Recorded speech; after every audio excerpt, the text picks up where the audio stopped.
Hello, welcome back to another episode of the Icarus Idea. You're now listening to our third episode of the season. We hope you enjoy listening to it as much as we enjoyed making it.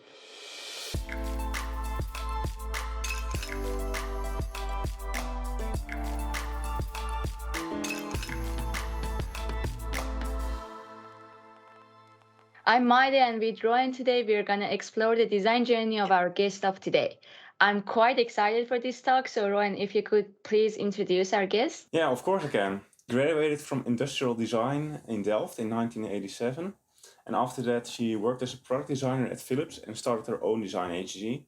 And now she's flipped careers and is a painter and artist. Welcome, Saskia Dingelstad. Hello, thank you. How are you? Fine. Yeah, I'm happy to be here. Yeah, thank you. Thank you for being here.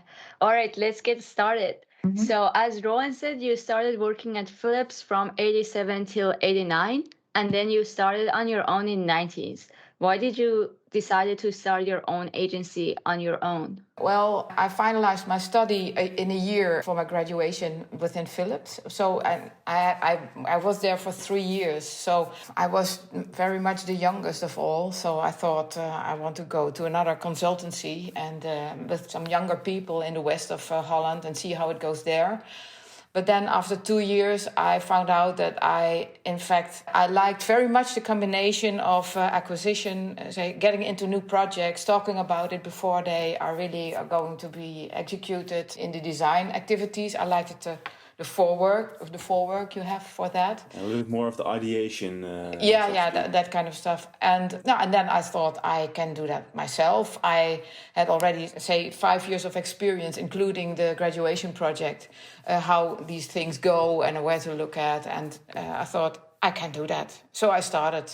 And I was lucky that first year that my boss from Philips Design he started also for himself, and he had a client which, he thought was too small or they didn't fit that well together.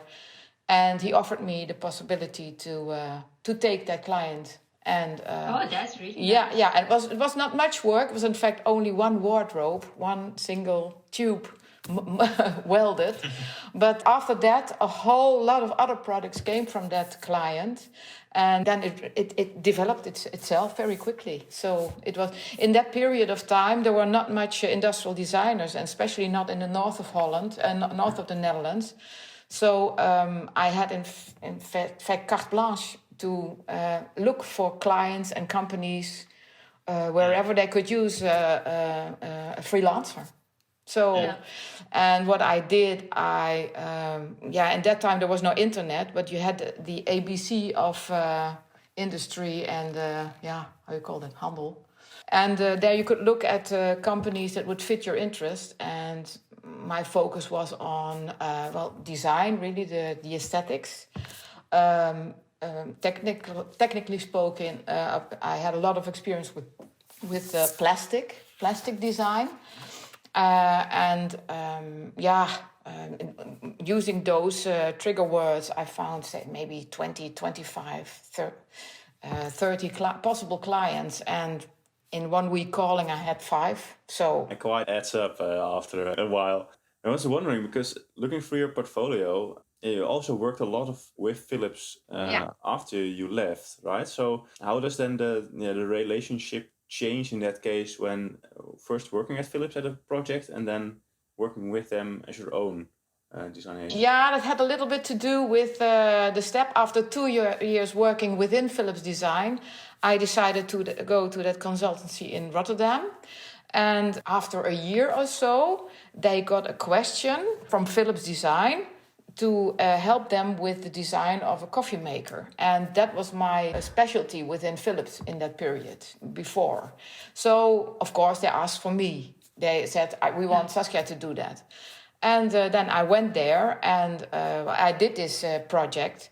And it worked very well. And there was another one I could do. So there was a lot of work there. And after 2 years, so that was also something in the back of my head. Like when I go away with the consultancy where I work, I could still do, freelance or external projects for Philips. So that was one of the safety clients I had in mind when I started. And in the first years when I worked as a freelancer, Philips went through a rough time. There was really a crisis within Philips, and also with a lot of other companies. But then there was a moment when it also almost went bankrupt. So that was a time they weren't allowed to take any more say people internally. So that was another reason why I would stay external. When that difficult time passed by, I think from 1994, 95, they came with the first project. And it lasted, it went more and more because, that's how it went. This collaboration between Philips and you, is it like you would collaborate with their design team, or they would come to you as an agency and ask you to do the whole process on your own? Or did you work with their design team in Philips and develop a product? Yeah, Philips Design is a part of Philips, and that contains only product designers. But these product designers, they cooperate with the engineers and the account managers and the commercial guys. So when you are hired as a freelancer or as an external, you cooperate with at least the engineers and the account and commercial guys. Okay. But as time went on, Philips wanted to have more control about how their products looked. They had a kind of design language and like a slogan and everything developed in that time. And then also people within Philips Design got more specialized. You had user interface designers, you had graphic designers were there all the time, but let's say packaging, and these were all things that you would do earlier yourself. So then later on, when I think after 2005, I worked sometimes in a team of 8 or 9 designers, and it happened that I had to take lead in that team. So I worked from my study in a studio in Drenthe and instructed Philips designers for how, where, and when to do this and that. Okay, that is so cool. Yeah. Like it could be the dream of many listeners. Yeah. I must say I had to travel to in that time to Amsterdam once a week, and that was for the contact with the designers, and then twice a week I went to Drachten, for instance, to the company, the production facility. So that was heavy. Yeah, but anyway. Yeah, I have 3 questions which I was sitting on for a while. First of all, was a while back that you talked about that you already like some kind of safeguard when working on your own by having a client like Philips. I was wondering, when someone as a student or wants to start on their own after studying or after working for a while, would you recommend that you already have that you start if you have like at least a set client which can give you multiple projects already? Yeah, I finalized my study within Philips. It took me a year, so they knew me completely, and I knew a lot of people there. So for me, it was easy to get via all kinds of way to get in there. And I think today it's more difficult. I mean, all companies are on internet, and they have headhunters, and there are all kind of project sites you can get into. And then when you scroll them, when you look at them, you're never the first to react. So exactly. And that's the thing. So when you finalize your study with a project, see that you do it with a client that can offer you a lot of ways into a direction you want. Connections, knowledge, certain capabilities that you know where are you good at, what are your specialties, what are your unique selling points for yourself.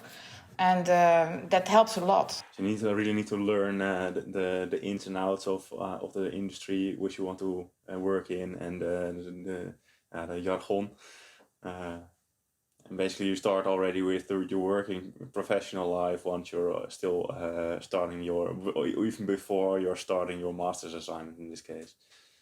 Yeah, exactly. But I must say, the design consultancy where I worked for, it learned me a lot of, say, the whole thing of acquisition of clients as an external designer.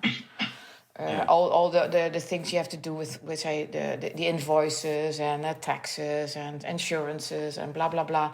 If you come from a big company where you go into as a designer like this, then you don't experience those kind of things that go over you. It's a really good note, I think, because for most of the students, they're like, if they want to open their own studio or agency, they seek to work in a big company, so they learn how to do it, and then they open their agencies, but they have no idea of how the system behind works because somebody else always did it for them.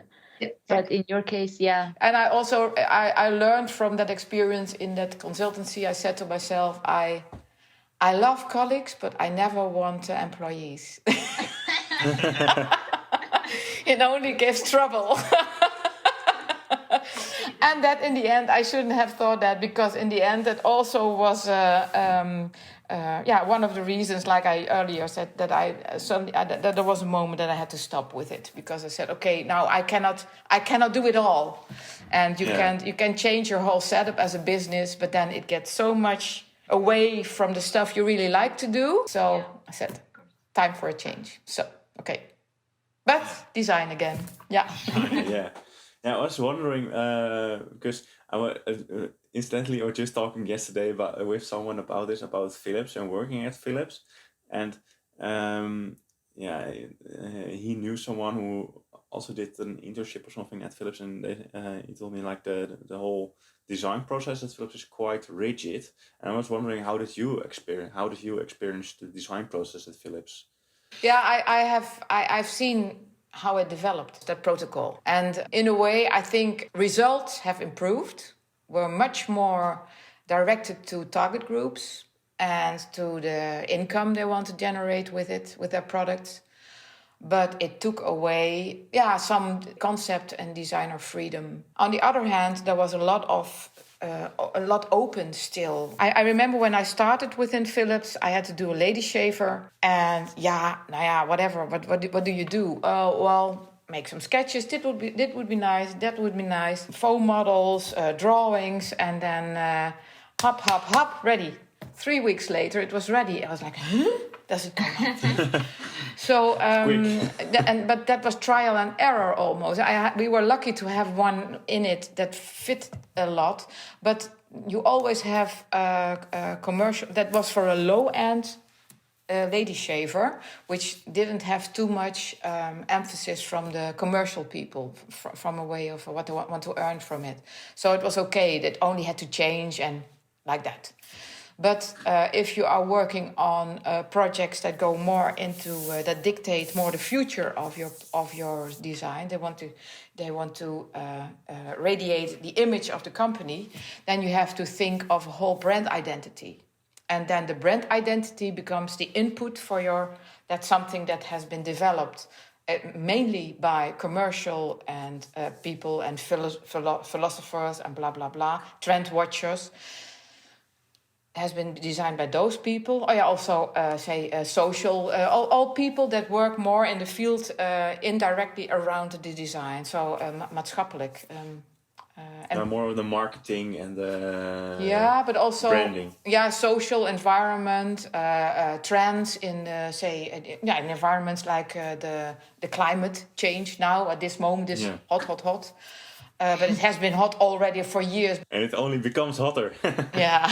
It was really funny because like when looking at your portfolio on your website, went through it, I was like, I recognize this. Recognize this. Rowan was comparing his shaver with the one that you did on the website and trying to convince us it's the same. Yeah. It's not exactly the same, I concluded. So we talked about Philips and how you worked with Philips all this time, and we noticed something that in 2008, if I'm not mistaken, you won an award for Philips moisturizing system. Yeah. Yeah. How did that start? Like, were you like the lead design manager as well, or were you just part of a Philips team? I must say, the project lasted 7 years. So in 2008, but I came in 2003. And then the concept was already made. The idea was to make a revolutionary shaver that could compete with Remington. And Remington is, without batteries, it's wet shaving with blades. Yeah. But I shouldn't say that. Should I say that? The performance of the blades is 1 nano better than the performance of the shaving heads, because a blade goes directly on your skin, and shaving heads have this protector cover and underneath there. So that's the thing. That was the fight of Philips. So they said, we want to look a little bit more like Remington. What is it? We want to be more sporty, blah, blah, blah. And it came out, it should be smaller, thinner, maybe only 2 shaving heads. An open head you could take off and change it for a new one, which would be sharper, blah, blah, blah. So that part, they had already, when I came in, they had a kind of concept design. And it had things like a foldable battery pack in it. And all kind of technical stuff was in it. They wanted to use it for the sporty target group, because they wanted to put lotion in it. So when you're shaving, that when you push a button, then some lotion comes on your skin, that it stays softer, that doesn't hurt that much. At that point, that was the stage I came in, and that was done by a designer, Michiel Cornelissen. Was a very nice. He did a very good job there. I took it over, and then it was in fact, say, halfway the design process, and then I had to work with this group of graphical designers, color, material, blah blah blah. So I went to Amsterdam every week about that, to have updates. Where is everyone? Does that? But the first year I have been working on the idea that they were still thinking about to join with Axe or with Nivea as co-working in the product. Yeah. Axe has a complete different image than Nivea. So Axe is and Nivea is like. Yeah, if you have Axe, then you spray some deo, and all the whole beach is full of models. So to speak. Yeah. But Axe had quite some financial demands. If they had to join the product, they wanted to get real money out of it. And also the design had to be, and I would have liked that one. It would be more sporty and more expressive. We ended up with Nivea, also a marvelous product again. But the design had to be a little bit more traditional, as say in texturing and fine color picking and those kind of things. It's crazy that it took 7 years to develop a shaver. No. That deco panel wasn't the thing. That took a year. But the 7 years it took Philips to get from a 3D solid, heavy shaver, the traditional old man shaver we know from Philips, the big apple in your hand, towards this slim thing with only 2 or 3 shaver heads you could take off to clean it. It has a complete different image, but it has to do with smaller components, to organize your electronics and your components much more efficient and make them smaller, to do something with the energy use of the shaver heads, because that had to be more efficient, because otherwise you needed more batteries, and that wasn't allowed. And that was, and you must think of the production facility in Drachten. It's a huge terrain of buildings where in every building something happens, and there are 2 buildings only working for the shaver heads. And when you change something to that, you have to change a whole production process, layout and whatsoever. So it wasn't only a different product, 7 years, but also the whole factory had to be reorganized. And that's one of the reasons, I think, also why they went to Zhuhai. Zhuhai, yeah. It was made in Zhuhai at the end. So we developed it in Drachten, and in the same time, a production plant was built was already there, I think, in Zhuhai. Yeah, and so there you it went. have to change less in Drachten because you were building it new somewhere else. Yeah. So let's move over into the painting a little bit, because you, in 2013, if I'm correct, you started new studies in Groningen at what was the English word, like the art academy, right? Yeah. No, I finalized it in 2013 because I started in 2005 or 6. I discovered that my sketching abilities were going a little bit down because all of the computer work. And what I wanted is in workshops, when you have to do quick workshops with first ideas, that I could communicate better when, say, someone keeps when you want to show something special about your phone and you need a hand or you need a body and it does the right thing. And then in the paper I saw advertisement about a school that would start. As a child, when I was young, I wanted to be an artist and I didn't want to be something else. And my parents said, "Oh, don't do that. You will never earn money, and that's bad." So, but then I did gymnasium beta, and then I found out I wanted to be an architect. But then at the same day there was an open day for industrial design. I said, "Hey, that's what I want to do." That's how that came, and I forgot my artist dreams, so to say. But then when I came to that phase in 2005, and it was a bad period for the industry. The economy was very low. And I thought I will do that course, and then I can sketch better, and that could also be one of my things. But I liked it so much that I thought, I'll finalize the whole year, and it was only half a day in a week, so that was easy to do. But then when the crisis was still there, and I had all kind of terrible small projects which I didn't like, that didn't come off the ground, I didn't work out, I couldn't make something of it.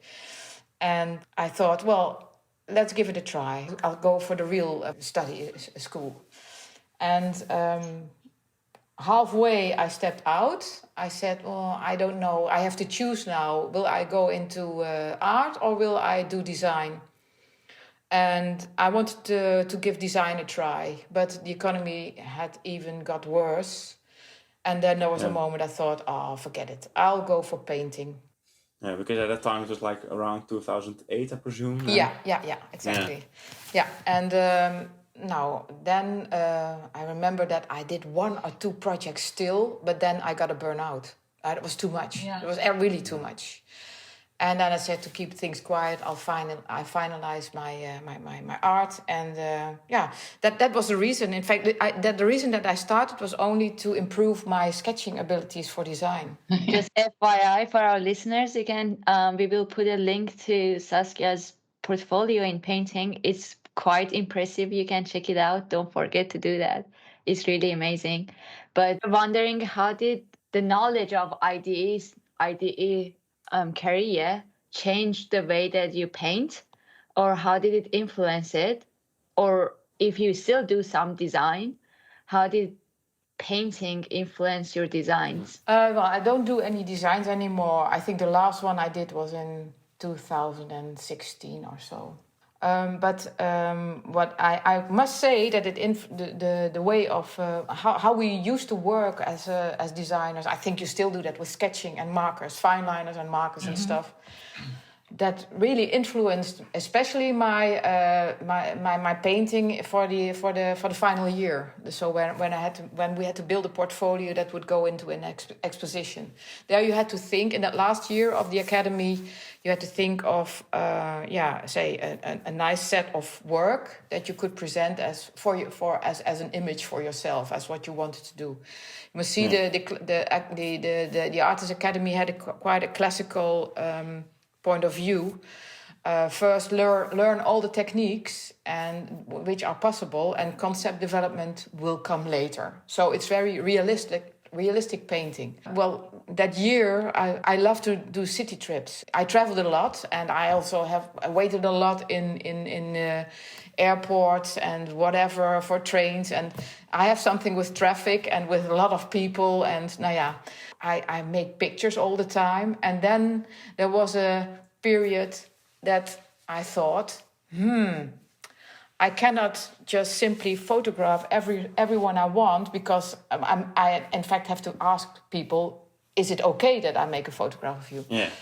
So I thought I keep it sneaky to my side so that no one sees that what I'm doing.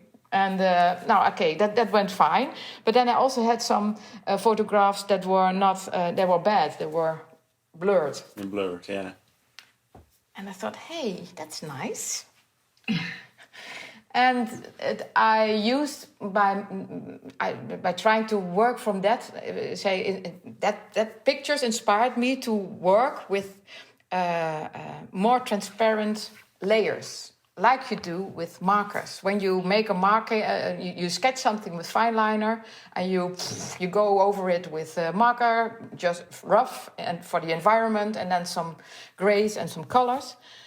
So I did the same with the painting, but then more deliberate and more refined. Yeah. So layer after layer after layer after layer, and then you could get these nice, moving, dynamic feeling could get in it. Yeah.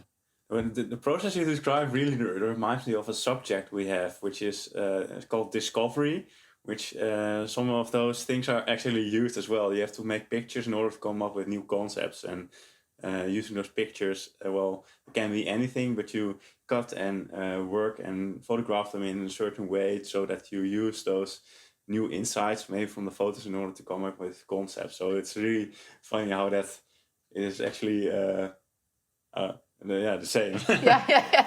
But I must say that still, when I do painting, I prepare my concepts on the computer first. I make a lot of pictures and I combine them. I make collages, how say that? Yeah, collages. Yeah. And then I try what happens when I fade them, or when I enlarge them, when I twirl, when I squeak them. And then there comes a moment saying, oh, this is nice. And then I do that by hand. I take it further by hand. Now I have a period now that I want to be a little bit more free in my painting. I want to do research on experiment with all those techniques of changing the reality, because I think at this moment in my paintings I'm still very realistic. Still realistic, even if I use the fades. It almost reminded me a little bit of Impressionism. I don't know if that. I like that. I like that. You can, and I like big, because I have these broad brushes, and then when you're broad, you don't have to do this thingy. That's very small work, that millimeter or half millimeter work, what you have with classical drawings of a pear or an apple on a tray or whatever. But and see what you can do with as less as possible, movements. Which I can understand is also a thing you can really translate back to design, right? So drawing with designing with as less movement as possible, or as minimalistically as possible. Yeah. But also, what I experience is that, for instance, making a good portrait in painting, it's not about only, say, the silhouette or the place of your eyes or whatever, but it also has to do with the curvatures. And because when I was designing, there came a moment when I was working in 3D that I had the feeling that I was just working with clay. You could turn it around, and it was like, oh, I don't feel the buttons anymore. I'm just doing this. And when you're painting, you can do that, of course, with the paint, because paint in itself is a kind of clay. But then you have the thing. I knew how surfaces go, and then you know where shadows come, and then they have to be. That it's logical that something there's this color and there's that, and then you see that. For me, it's quite easy to see how the color should change over a body or whatsoever, to make it look very realistically the way it is. Yeah. So the portrait becomes like a product in that case. Don't say that. Don't say that.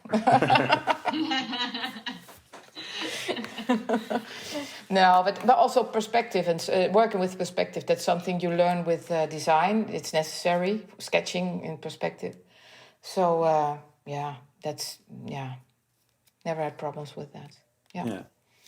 Maybe an interesting note to end on. If you would ever go back to designing, like what things from the painting would you take with you? I would like to be more in durable design, and that part wasn't there, hardly there when I did my study. Well, we knew something, but never used PVC in products. But that was about it.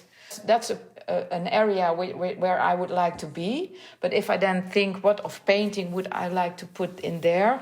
I think that's the real freedom of thought, especially because I was in a designer protocol within Philips. You have to think out of the box to get things, to do something with the environment and durable design. So I think, out of the box thinking, and again sketching, and go much more by hand. But because the moment you start with 3D, you're already hooked up with that thing you made there. And a sketch you can manipulate much more. Yeah. It gives you also freedom of thought still. Yeah, in the computer programming, you're also, of course, also confined within the possibilities of that computer program. Also, yeah. Exactly. Yeah. All right, I think we have this question that we ask to every guest that we have. If you were to give advice to an ID student or an ID graduate, what would be your advice? Go for the things that you like the most, the directions you like the most. Be aware that where you start, that's also your best step into where you can go further. And go for the environment. Do something there, because I wondered later. Last I saw something on the television. It was they had a cat cafe, and then these people, they gave as a present, they gave the cat cafe, they gave it these cubes, and there were one cube completely out of plastic was there for the kitty to have a meal.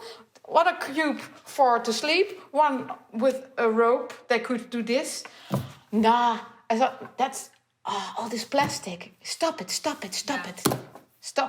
please. And all the other stuff that is too much. I mean, and I think you are the generation that is much more... I would like to do something about that. I try what I can do. But I think the designers that are... they are coming up now, they are able to do something about that. And that I think that's so important. So, listeners, you try to care about the environment, try to understand what you like, and decide if you want to be a product designer or a painter. You can always reach to us and ask your questions from us, and we will ask Saskia about it. And you can check Saskia's profile. We will put the links in the description. And don't forget to DM us or email us to give us feedback. Thank you, Saskia, for being here. We really, really enjoyed the talk. And thank you for your time. Okay. Hope you enjoyed the episode. Bye-bye. Okay, thank you very much. Bye-bye.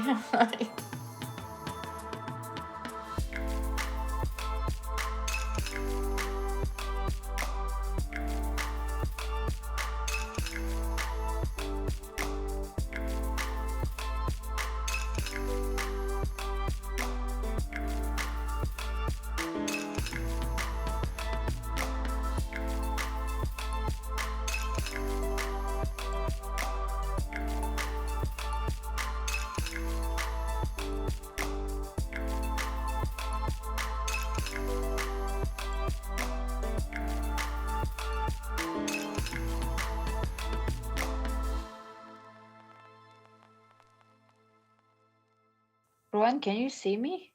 Yeah. Oh. I know my hair is in the way. I need to go to the haircut. Get a haircut.